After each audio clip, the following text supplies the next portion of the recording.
जो तलाक़ें हो रही हैं हर साल हमारे मुआशरे में तलाक़ की शरह बढ़ती चली जा रही है, इसकी आप क्या बुनियादी वजह समझते हैं? बहुत सारी वजूहात हैं और इसका अगर आप मैं चाहूँगा कि इसका फिर हम हल की तरफ भी ज़रा बात करें।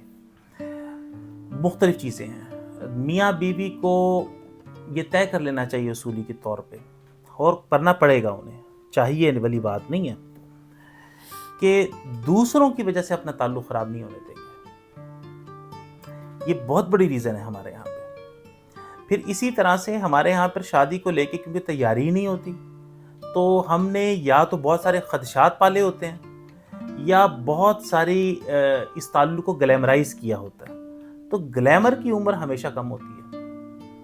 तो जब हम साथ ज़िंदगी गुजारते हैं तो एक दूसरे की जो जिस्मानी कशिश है वो तो इतनी ताकतवर नहीं होती कि इंसान को एक दूसरे से जोड़ के पूरी ज़िंदगी साथ चला ले। ये इंटेलेक्चुअल पार्टनरशिप होती है, ये एक दूसरे से स्पिरिचुअल इंटरेक्शन होता है और एक दूसरे का बेटर हाफ बनना होता है, तो जो साथ लेकर चला जाता है। तो इसलिए ये जो अनड्यू एक्सपेक्टेशंस हैं ये हमें ले बैठती हैं।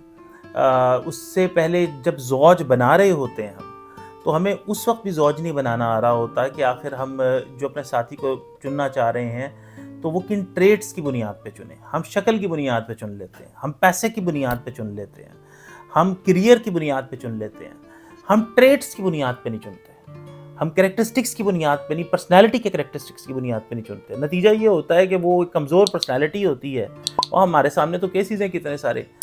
उसका बैंक बैलेंस बड़ा होता है, उसकी रख रखाव बड़ा होता है, उसकी ब्यूटी शानदार होती है, लेकिन जब साथ ज़िंदगी गुजारते हैं तो चंद महीनों के अंदर कलाई खुल जाती है।